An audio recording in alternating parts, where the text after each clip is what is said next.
Welcome to Ajj Kal America. You're watching on Sanjhi Soch TV. My name is Inderjit Kalirai.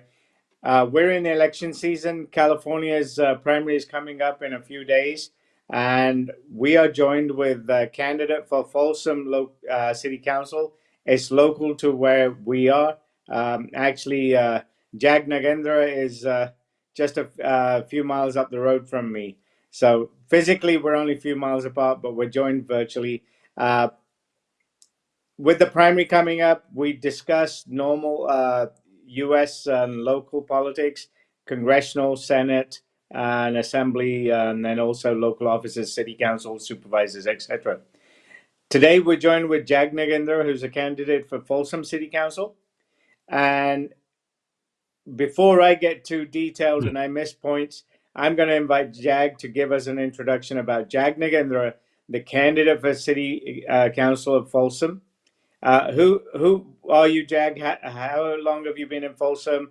What is your profession? And you're running for city council. So tell us about Jag Nagendra. Good morning and good morning, everyone. So, thank you for having me on your show. I appreciate the opportunity to share a little bit about me and also my campaign. As Inder, you mentioned, my name is Jag Nagendra. So, I am running for Folsom City Council in District 3. If you're wondering what is District 3, it's all the houses that was built south of 50 highway, which is we call the Folsom Ranch, and then there's also north of 50 highway, which is also called Empire Ranch. So we are looking at close to 7,000 homes and 15,000 voters in my districts. Unfortunately, we are not on the primary, so we will be looking forward to the elections in the November. So a little bit about me. So my name is Jag again. I am an engineer. I am an entrepreneur, and I have lived in this country since 2000, which is puts me to 26 years. I'm an immigrant, and I've immigrated to this country in the year 2000, and I worked for various private industries, including the corporates like GE and CH2M Hill. And the last 14 years, I've been working for a public sector, which is the California Department of Water Resources. I am the principal engineer taking care of the almost 80 engineers and IT people who take care of the California's water infrastructure and all the technology that is uh, deployed for the safe movement of water, storage of water, and also safe in generation of electricity as well. In addition to my professional work, it's been almost 35 years now. I've been a community leader. I worked in the communities. I led nonprofits, and also I served on several local and county boards to get a better understanding of what the government looks like and how it functions, and what kind of I would say the challenges are there. So I served city of Davis as a business and economic development commissioner. Served the county on the we call the CPAC, which is a community planning advisory council. I also served on the Sacramento County board of the public safety as well. In addition to that, I've served on many nonprofits just to understand the community challenges and how it comes all together. And why I'm running is I'm running because I deeply care about the quality of life that we all enjoy in Folsom. I think the current challenges that we face is going to have a dent into the quality of life that we enjoy. And I believe that the Folsom deserves a very thoughtful and an experienced leadership that can bring new ideas and new perspectives and serving the community and also to the future of Folsom. Thank you for the introduction on that, Jag. It's something that I would not have managed. So quite detailed, quite lengthy experience. Um, for all the time you've been involved in community, one thing that we have is the diversity that Sacramento County, this Sacramento Valley area represents across the state. There was a report a couple of decades out that said the Sacramento Valley area of California is the most diverse in the nation. So technically, my interpretation is if there's a flag that any nation out there has, we probably have somebody who's associated with that flag. Uh, from these community relations and various things that impact our community, I want to refer back to something that just happened a couple of days ago in San Diego. And we've had similar events before. We had Wisconsin, Oak Creek, and we've had various situations after 9/11. We also had various events that were happening in locally, and the communities were coming together, showing signs of unity and how we could address these events together. As a candidate for city council of Folsom, even though San Diego is a few miles away from us, has there been any discussion on how we as a community or Folsom as a community would address something like this or work towards avoiding something just like what happened in San Diego? So, reflection on that. I mean, it was a very sad situation for the victims who lost their life. Those people who actually engaged in that activity, maybe there was mental health issues or something like that. But it was a tragedy. A security guard lost his life. These two individuals lost their life, and I mean, regardless, loss of life is not something that we want, and ideally, we don't want these type of situations. But as a diverse community, how do we collaborate and work together from your perspective? Come the election, you're in the November election, you're not in the primary election this time, but post November 26, council member Jag Nagendra, what thoughts would you have to avoid or address events like what happened in San Diego? It's a great question, Indy. And first of all, I do not support any type of violence, and there may be many justifications to that. And I personally do not support any type of violence.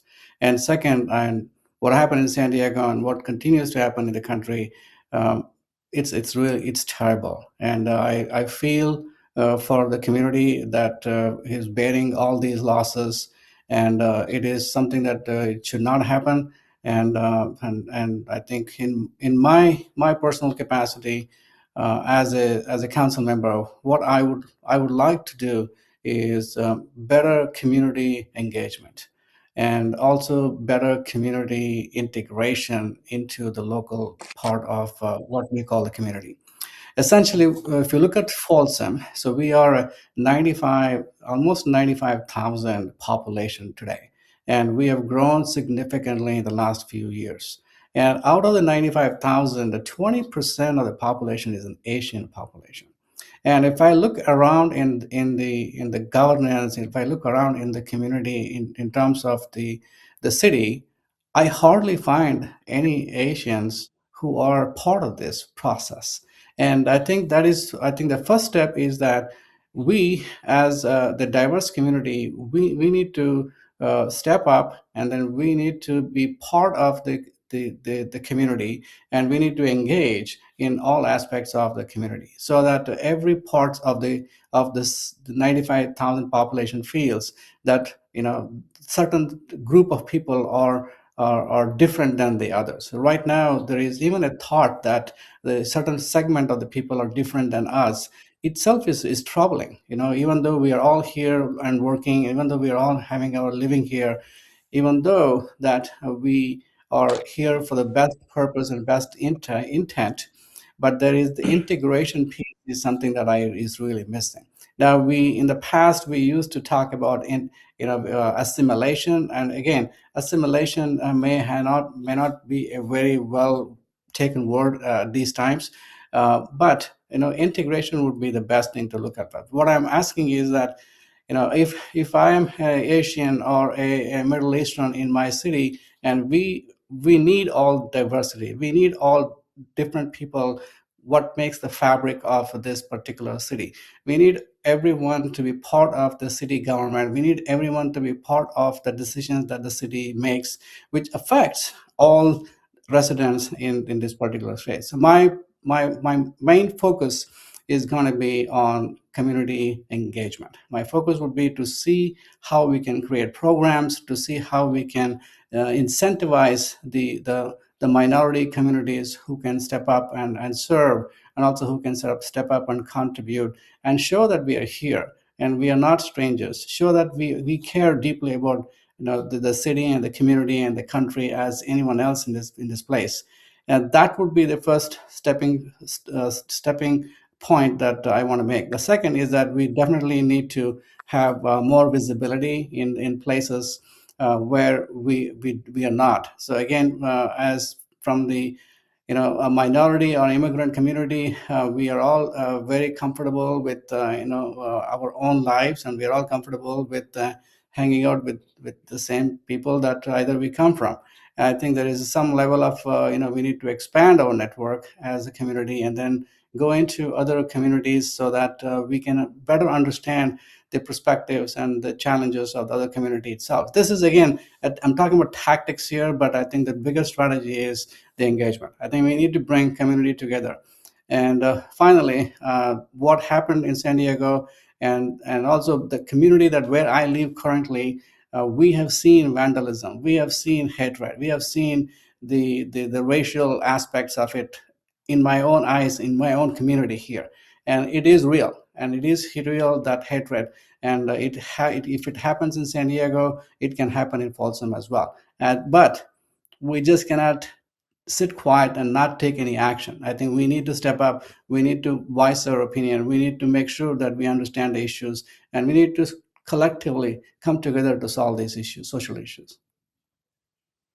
And just on a personal level, I agree with the involvement, because after 9/11, our community experienced significant impact. I mean, although follow-on events like Oak Creek was in Wisconsin, which is in the middle of the country, but following 9/11, we had in Arizona Balbir Singh Sodhi, who was shot at his workplace, his gas station, just a few days after what 9/11 occurred. And then locally, we had concerns, challenges, fears at the local Elder Creek Mandir, the temple, and then the Gurdwaras too. So yes, the concerns from the community itself, the South Asian community, because that's who got categorized, if that's the right word, someone who looks like me, because Osama bin Laden was on TV and he was wearing a turban. Nobody could distinguish between Osama bin Laden's turban and my turban.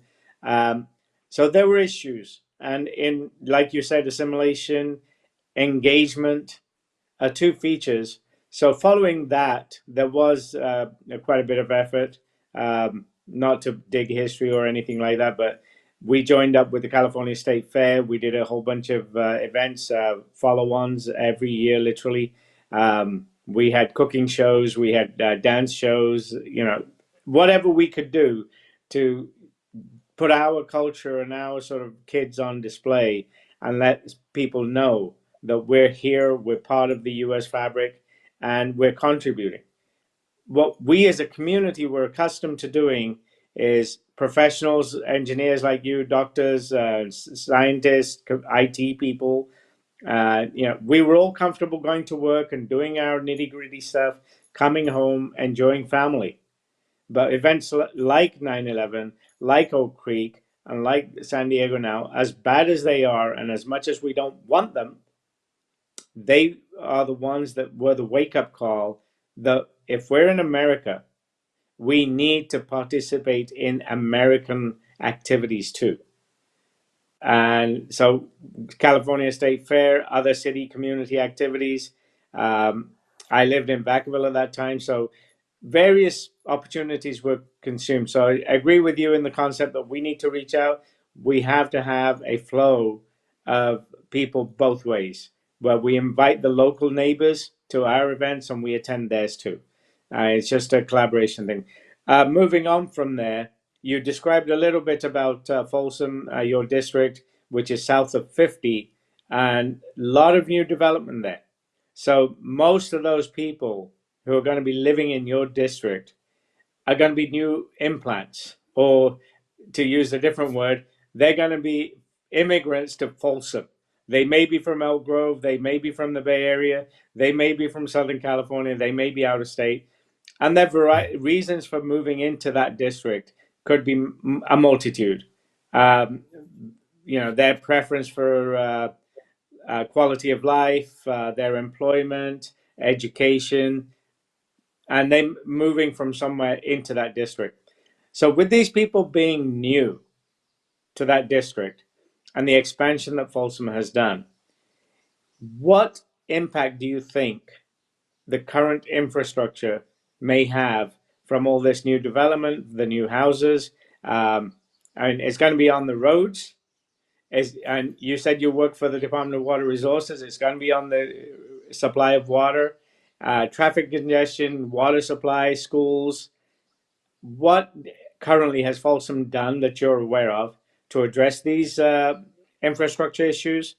And what could you vision make crop up? And how would you, as council member for Folsom City, work to alleviate those concerns of people or how they are impacted? Great question in there. So just for your audience, little maybe 30 seconds background on when we talk about South of 50, Folsom voted in 2007 as part of a Measure W to expand, annex 3,300 acres of land for housing, and that's what is we call South of 50. It's called the Folsom Ranch, and this has potentially 6,400 units, single family units, and then almost close to another 2,000 or so of apartments, and totally we're looking at nearly 10,000 homes and units is going to be in this, adding almost 25,000 people, and just to be an average two people per unit, and that's a lot of people, right? That's almost it's 50% of what used to be the Folsom's population. We are just rapidly growing, and then bringing this 25,000 people in just less than 10 years, and that's a lot of people coming in. First, I welcome all of the people who wants to call Folsom my home. I'm sure they've seen something that is very attractive to them, whether it is our open space or the trails or the opportunities that they see in terms of the life, the quality of life. I welcome all of these people. So specifically, in your question on infrastructure, I think let's look at two parts of it. One is the water. As we know that the Folsom, the city has a water rights, and then as long as the Folsom Lake has water, we have water. And whenever the Folsom Lake dries up, then we don't have water. So that's going to be the situation. Even with this expanded homes in the South of 50, the reports I've seen on the water plant says that we have enough water to serve the additional 10,000 homes that's coming up.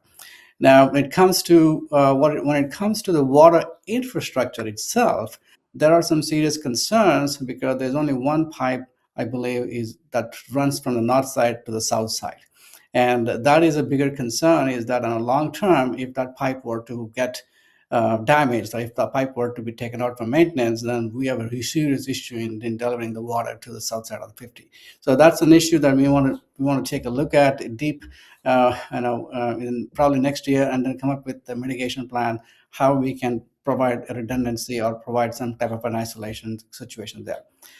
Then comes the issue of traffic. Yes, the 25,000 people who live there, there is less of an entertainment, less of a retail at this point, but a lot of the folks have to drive to the north side of the 50, and then we have what we call the East Bidwell, which is just a 4-lane street, and that is the real problem now with every Folsom residents are facing.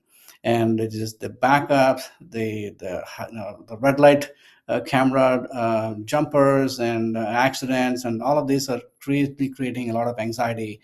And then when I go and talk to the residents, and one of the questions they're asking is, we knew these homes are coming up, why didn't we even take care of it 5 years ago? Because when Exactly. this is like 2007 was really, measure was passed. 2012 is around that time as the permits were issued. From 2012 to 2026, we are lifting our hands and saying we have a traffic problem. we knew this is going to come. We knew this, in this gives me an idea of like how we used to do in India, right? We just build everything and then figure out, oh, where's the road? So, this is very similar experience that I have in Bangalore, where we have, my apartment in Bangalore has got just 2 lane. I'm like, they'll just keep on building and building and building, and now it's just kind of whole thing is bottled. So that is what I mean to say is that yes, we have decided to expand. We have decided to build these homes. And there's something that I cannot undo the past. But what we need to focus right now going forward is that we need to manage this better. I guess from the city's perspective, they're probably issuing 600 to 650 permits every year, and we may have to think about it and say, is that too much, or should we scale back? And at the same time, what are the options for reducing these traffic congestions? We were supposed to be getting an Empire Ranch interchange. That has not happened for 15, 20 years. And now there is a discussion about, we're going through the design phase. Yes, you go to the design phase, you get it approved through CEQA and everything else and EAR. Then what? Then the question is money. We don't have the money. So it just goes on to, maybe another 10 years by the time before we see interchange. So we keep on adding these homes, but we are expecting people to come in and pay their taxes, but we are not providing that infrastructure, and then it is going to get really, really bad and really, really worse. I think that is going to be a key. And I think when I get elected, so I do want to take a deeper look into, whether we need to defer something, whether we need to, slow down something, whether we need to find alternatives, whether we need to, every time when we talk about solution, the question is, we don't have the money. Okay, let's see how we can get the money. Where is the money available? Do we need to go to Congress to get some grants? Do we need to go to regional authorities? Because not taking an action is unacceptable. We have to take action, right? Even though these jobs on the city council is part-time, it doesn't mean that you just spend 2 hours in a meeting and then you leave and go home and take care of your job. It's almost feels like it's a full-time job, because we are answerable to the residents, and then we are there to make Folsom better. And if we are not doing that, and if the people are not seeing it, they're going to vote people out and say this is not working. And so I am coming into this with my experience working in private sector, public sector, as an entrepreneur, as a business person, and also having understand how the government works and operates, how the budgets are made, how the infrastructures are put in place, how the zoning code works, and how the public safety and everything fits into this. I am 100% ready to take on this role and be successful and be effective and bring different and new perspectives to the council. Thank you for all that detail. And like you said, your experience from Bangalore and my experience from England, whether it be downtown Sacramento, whether it be San Francisco, Los Angeles, when you said you can't change the past, these cities, these areas have been, built a long time ago. And many of these places were built during from the days of the horse and carriage. So when you had the horse and carriage, you did not have those operators or the shotgun drivers of the old stagecoaches. They weren't racing these cars. There wasn't a whole bunch of stagecoaches running down the local highway. They were one and a few. And if you had the opportunity where the stagecoaches went opposite to each other, 2 lanes for a stagecoach were sufficient, and it all worked. But we moved to the era of where we are today. Every child has a car. As soon as they're 16 and they can drive, they have a vehicle. A couple, they have 2 vehicles. They got to go to work from in different directions in many cases. So we have in the district that you're talking about the possibility of all these new residents coming in, and a possibility of 25,000 couples, individuals coming there. We haven't counted their children yet, and there's going to be impact that way. So in 2007, what I'm trying to say is we knew that we have cars. We knew that we have SUVs. So the question arises, why did not these people plan for traffic flow when you're dealing with this type of stuff? And again, when you mention the water, you're looking for a sort of a redundancy. Well, Yep. 2007, the word redundancy existed, and Yep. it was used in many places.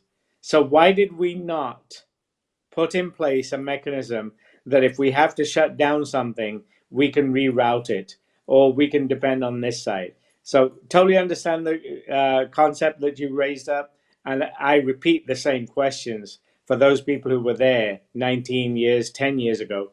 But just like those people were stuck, and many others have been stuck before us with Los Angeles, San Francisco, where we have infrastructure in place. We can't move those high rise buildings or office structures that are already there. You go to London, there's historical places that go back to the 15, 1600s. So if you really want to study history, go to London. But the traffic problems of London or Paris or these other cities that have been there for a few hundred, maybe 1,000 years, their road size, their road width is defined by history, not by any structured engineering or traffic flow management. But I would sort of re echo what you just said. In this day and age, the 21st century, we should apply those things that we know so we plan for the future. But anyway, another thing that's coming up, we counted the people, schools. Kids are going to need education, and just from education, they're going to need sports activities. So in this district, have they put these amenities in place, or is it something that you're going to have go knock on doors for money here and money there, approval from this locality or the state or whatever? So, what's the current perspective on amenities, parks, schools, kids' activities? Yes. Another great question. So if you look at the Folsom, the the north side of Folsom or the original Folsom, we have 48 parks that was put into this particular city. And as we started to build the south of 50 with the 3,300 acres of build out of that 1,100 acres is going to be just open space. And then the actual housing is going to be built on the 2,200 acres.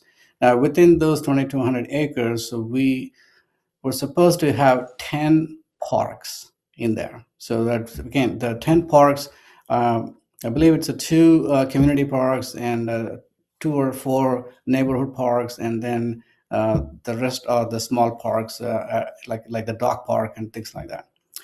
So now we are in 2026. We started to build.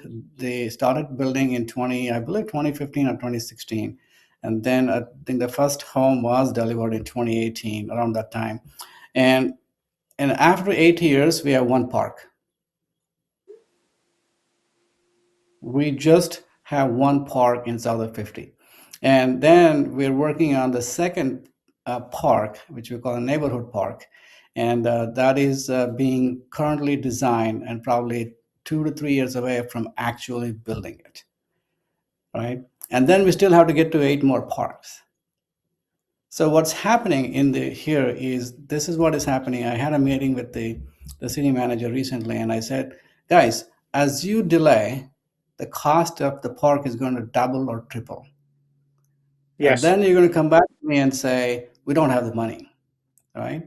So the parks are, for example, the parks, the design, the construction is all funded through the impact fund, that one-time fund the homeowners pay when they buy the home. And these cost of these parks and the fees that they collect is one time. It is at the time of their buying of the home. Even the home prices may be going up, but that doesn't mean that they're going to get paid increased fees, but it is at the time of the home selling. So what happens is that that impact fund is goes into county, and then they keep it in the bank, and that probably earns a 3 or 4% interest. But the decisions that are not taken by the city, timely decision, is going to really, really hurt us, because we may run out of the impact fund, but we'll still have 4 or 5 parks to be built. And that is the problem that I see, is the indecision. And then the people are not taking the timely decisions on infrastructure, whether it is the traffic problem we have or the future parks that we have. The second most important factor that is coming up now, I think the Sacramento Bee also covered, is that Folsom currently estimates $130 million worth of deferred maintenance for parks and trails. $130 million. And the Folsom General Fund budget itself is $120 million every year. So we're looking at the entire general fund budget we need to fix the parks, which are all 20 years or older, except 3 parks that are less than 20 years. And you have 40 plus parks are 20 years older, they need maintenance, and then don't have the money to maintain. In the past, it should have been that they put the money into a fund for maintenance, and then you use that fund to maintain, right? You just imagine, for example, if you're living in an HOA, and if the HOA is not doing the reserve studies, and then they're not estimating what it's going to cost for roof replacement, exterior painting, landscaping, and if they're not putting the money aside, then 20 years from now they'll come to you and say, "Whoa, we don't have the money, you got to replace your own roof by yourself." And that's exactly what we are seeing happening here, is a complete mismanagement and prioritization of everything that has happened. Now, this is the situation with the people, is like, we don't trust you. We don't trust you with the money that we have given you. In 2024, we went for a measure to increase our sales tax, and 62% or so voted no and said, we can't trust you. We don't trust you, the money we've given you. And this is what we get, is that we don't have the money for maintaining the parks. Yeah. And road, even the streets maintenance has not taken place for years, because they don't have the money. And so I think when we talk about Folsom, it's a great place, but I think there are inherent internal issues that should have been brought up for discussion 10 years ago. There should have been a red flag to this community, and this whole transparency and accountability itself is a bigger concern for me. And then as I'm speaking to the residents, the team is very, very clear that they don't trust. And again, my response to them is, if you don't trust, then it is the right time for the change, the right time for bringing new leadership, so that we can look forward to taking the Folsom from where we are. And again, as you know, if we're in a hole, the number one rule is stop digging, right? So I think I need to make sure that we stop digging, and then we start thinking about how do we get out of this hole, and be on the surface. Because right now it doesn't look good in terms of the financial sustainability of the city and the services that they provide. And to quite understand that concept, I reflect back to 2005 when I moved to Elk Grove, and the choice was Folsom, Elk Grove, Roseville, and these type of areas. And just for research that was done at that particular time, Folsom had a great number of amenities, and it was classed as a very high class, I would say, to keep it simple. And for me, I was part of the Parks and Rec in Vacaville. I was part of the California Association of Parks Recs commissioners and board members. So we used to issue recognition awards for areas or park districts that had contributed to community development. And from those days, Folsom was very high up, very high performing, and great recognition. To see the depletion and the management as it is like, it's a very interesting word when we have delayed or deferred maintenance. It's money, like you said, it's money we think we can save and use it another time.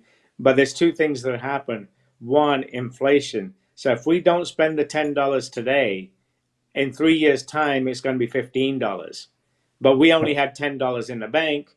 It only grew to $10.50 because the interest rates. And now with $4 short. So those type of things that you bring up conceptually, they have a lot of value, and they need to be understood by the people who are in these positions that you're going for come November. And there needs to be some proactive thinking in there. Yes, we need to save money. How we can constructively save the money without causing extreme damage in the future.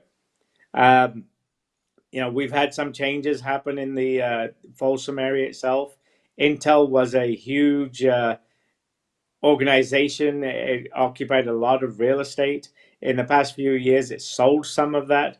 So the other issue that comes up with Folsom, it's on the east side of Sacramento. And it originally started off as a nice, pleasant, comfortable area where families could move to and they could have a great weekend because they had Folsom Lake, they had other activities for recreation. And mostly these people worked either locally for organizations like Intel or other local entities. But on a larger scale, it was the state of California down Sacramento. So a lot of commute was happening on Highway 50. Then Roseville started developing, and we had companies like HP, NEC come in, and that saw the growth there. The Highway 80 corridor is sort of, to me, it's like a divider between Folsom and the Roseville and Rockland and all that stuff. But 50 has always been the artery that has to bear the whole traffic. If something happens on 50, you're stuck.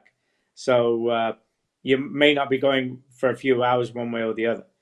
Those type of things as an infrastructure for building on the southern side of Folsom, I totally agree. We could have put more thought into it, but that's an architect situation or a community, people in the seats that sort of do the planning and everything else. But moving on from this, crime. California has seen a big shift as a state from the 1990s, the early 2000s. And we went from an environment where we had 3 strikes and you're out. And we saw some impact of that.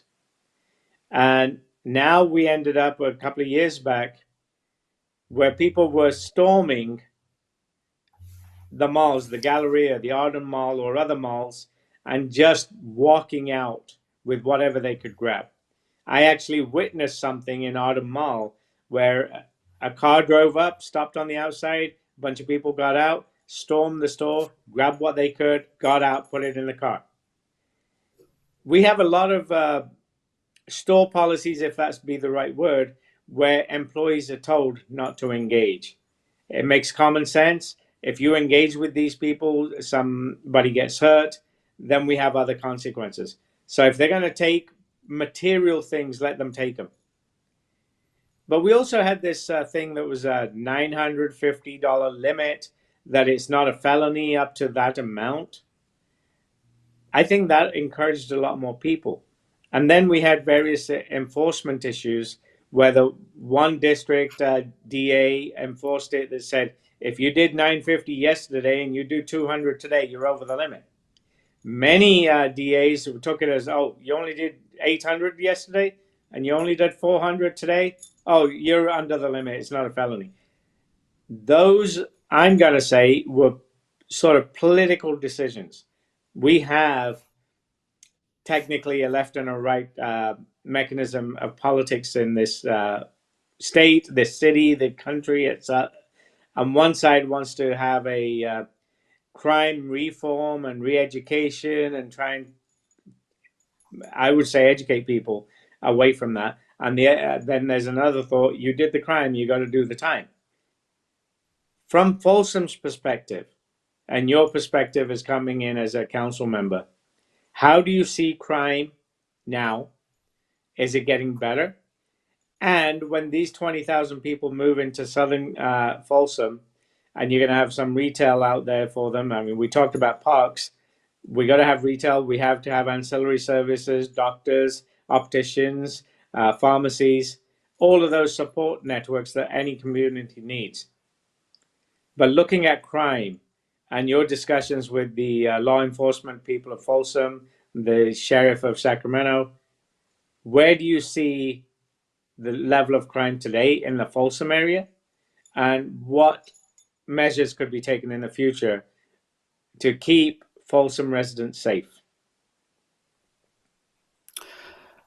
Wow, this is a very loaded question, and then many of these uh, comes down to the state and the county level. However, there's few things that I was as you were asking this question, I was thinking about a few things. One, I believe that when we talk about public safety, it requires both enforcement and also it requires support services. And we just cannot only focus on enforcement, nor we just cannot only focus on support services and then ignore the enforcement part of it. And so, as someone who worked in the corporate world, what I'm very familiar with is, it's the survival of the fittest. That means that we need to adapt and we need to change as the situation needs. I believe when previously, I don't remember exactly when this, before Prop 36, uh, there was a proposition that made all the crimes, not the crime, but all anything that is, if you're stealing anything less than 950, it's a misdemeanor. So there was a lot of push, I believe, at that time to try that and see how it works, because I think the goal there was to reduce incarnation. The goal there was to reduce the more people in the prison and systems. And now I think the Californian said, okay, that's a good idea. Let's try that. But that had an unintended consequences of these retail theft. And then the business community came together and said, whoa, whoa, whoa, this can't happen. We need to fix this. So then the law enforcement thought that this is a better idea because it was taxing on them. Again, what happens is that when public safety is the thin and they're already stretched in every cities, and then as these propositions come into effect, and then it causes the crime rates to go up. They don't have the resources to handle. They don't have the resources to enforce, and this becomes a city issue, and this becomes an issue for the city to appropriate the resources and so on. So right now, I see it as a mixed results with Prop 36, and it is still a 1 or 2 years in. I think we passed in 2024, and let's Right. wait for a few more years and see how this is going to play out. It shouldn't be just based on one city's data or one particular county's data, because Prop 36 applies to the entire state. And then we have to look at the data and see does this really make any sense. And as you know, I think my concern from the city as an elected, when I get elected as a city council member, is to look at how these propositions and the laws affect the public safety resources, right? That's very extremely important, because if we're maintaining a 100 crime rate, 100 crimes a month, if the crime is going to go to 400 per month because of these, then I don't have the extra police. I don't have the extra safety people to take care of the additional the crimes that are happening. Right. That is going to be my bigger concern. Is how do we bring the resources needed to support these things. I'm sure the law enforcement community and the business community has had a very big support behind Prop 36, and so I would say that just we have to wait for another maybe couple of years and see how it plays out. And also, you and I know that the economy plays a huge role in this as well.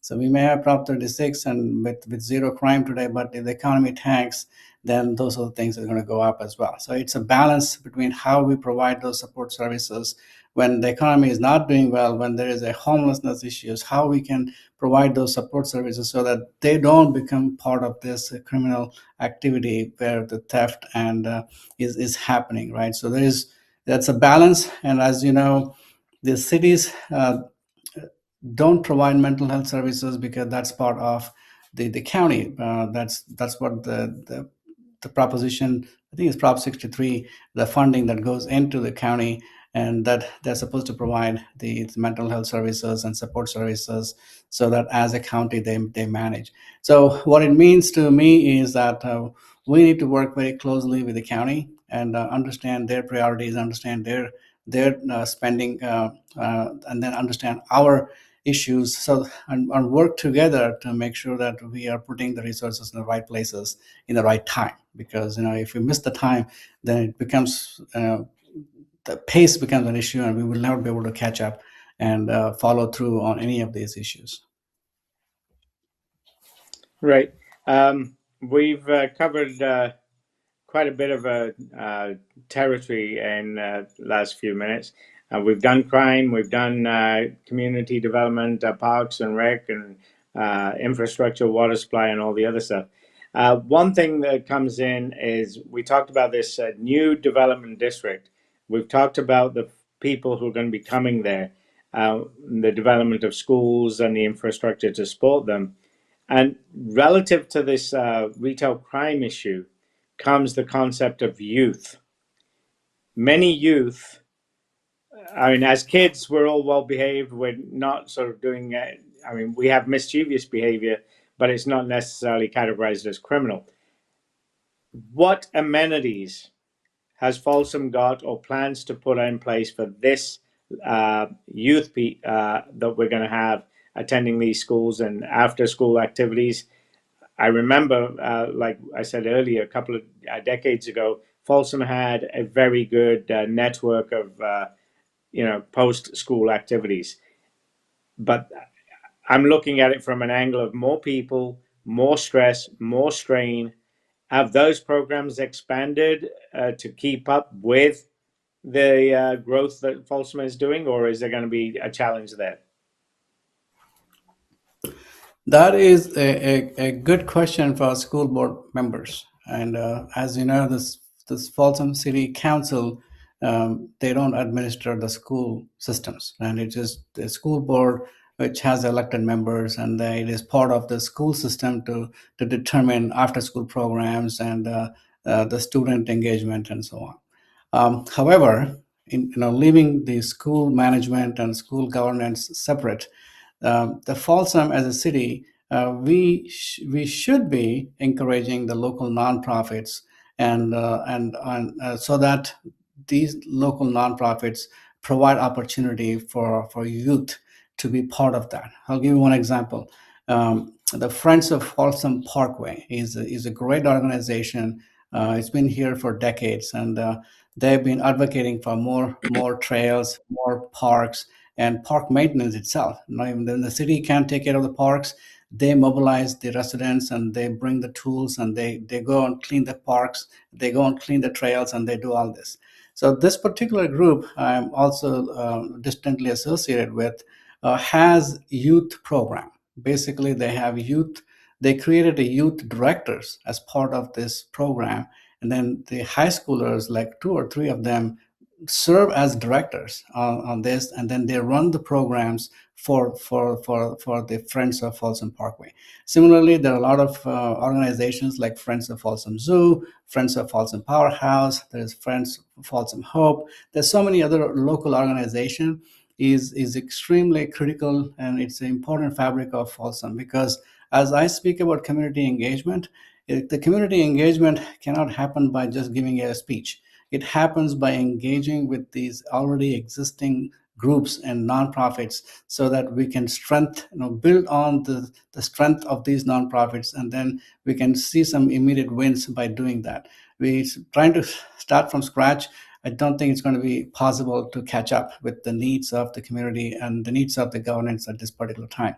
So that's another place that we want to look at it. And then a lot of youth in the high schoolers especially have been involved with the robotics, have been involved with lots of other activities that happens outside of the school, and we have seen that continue to go. I would continue to support that. I would advocate for the business community in Folsom to continue to support such activities, and bringing up the entrepreneurship, bringing up the whole volunteerism into the youth, so that when they graduate from college, they have this idea of integration. They have the idea of stepping up, and they have the idea of being part of the community and help the community, because we need to start that from a very young age. And finally, Folsom does do a great job with what we call the annual, once a year we do Community Service Day in September. I believe it's coming up this year. We take the whole entire day, and then thousands and thousands of Folsomites comes together and work on projects within the Folsom itself. And most of these projects are led by youth and middle schoolers, high schoolers, and college students from Folsom Lake. They come together and then they work on the project. The idea here is to initiate something like that and then have them continue to without city's involvement, but at the same time they can continue to be engaged with the groups that are taking a lead on either building a front yard for a school, or cleaning up some homeless areas, or any of these projects, landscaping projects to construction projects. So we should continue to do that, and then also find other ways to engage and maybe expand from doing this once a year to maybe 4 times a year, and so that we continue to see engagement from the community itself. Well, thank you, Jag. We've covered quite a bit of topics related to Folsom and just community service. What I want to do is give you the opportunity of sharing your campaign details, how people can reach you, if they have an idea or a suggestion, or they want to discuss something with you, they want to work with the campaign. So in the closing few moments that we have, share details of Jag Nagendra, candidate for Folsom City Council, and how the residents and others can reach you to discuss something that's relevant or important to them, or just have a general conversation. Thank you. Yeah, that's easy. The campaign website is jag4folsom.com. It is JAG number 4 folsom.com. And if you visit the website, there are pages within the website where you can send me a message, or there's also contact information available on the website. You can connect with me on social media, as well as you can support through volunteering or contribution, or most importantly, vote in November to bring the needed change that we are seeking in Folsom right now. Well, thank you, Jag. Wish you all the best. You have some time. You're not in the June primary, so you can relax for the next couple of weeks. You don't have to worry too much. Working towards November, wish you all the best, and look forward to talking to you when you're council member elect, or actually serving on the Folsom County Council come next year. So all the best to you. Thank you for your time, and look forward to working with you future. Thank you. ਹਾਂਜੀ, ਤੁਸੀਂ ਦੇਖ ਰਹੇ ਅੱਜ ਕੱਲ America ਸਾਂਝੀ ਸੋਚ TV ਤੇ ਮੈਂ ਇੰਦਰਜੀਤ ਕਾਲੀਰਾਏ ਆਪਣੇ ਨਾਲ ਜੁੜੇ ਹੋਏ ਸੀਗੇ ਜੈਗ ਨਗੇਂਦਰ, ਜੋ ਹੈਗੇ ਨੇ ਕੈਂਡੀਡੇਟ ਫੋਲਸਮ ਸਿਟੀ ਕਾਉਂਸਲ ਦੀ ਇਲੈਕਸ਼ਨ ਲਈ। ਨਵੰਬਰ ਦੇ ਵਿੱਚ ਉਹ ਇਲੈਕਸ਼ਨ ਆ ਰਹੀ ਹੈ, ਪ੍ਰਾਇਮਰੀ ਜਿਹੜੀ ਹੁਣ ਆਪਣੇ ਜੂਨ 2 ਨੂੰ ਆ ਰਹੀ ਆ, ਉਹਦੇ ਨਾਲ ਇਹਨਾਂ ਦਾ ਹੈ ਨਹੀਂ ਗਾ ਇਲੈਕਸ਼ਨ। ਇਹਨਾਂ ਦੀ ਇਲੈਕਸ਼ਨ ਨਵੰਬਰ 'ਚ ਹੋਏਗੀ। ਇਹਨਾਂ ਨਾਲ ਤੁਸੀਂ ਆਪਣੇ ਵਿਚਾਰ ਸੋਚ ਸਾਂਝੀ ਕਰਨੀ ਹੈ ਤਾਂ ਇਹਨਾਂ ਨੇ ਆਪਣੇ ਕੰਟੈਕਟ ਡਿਟੇਲਸ ਦੱਸਿਆ।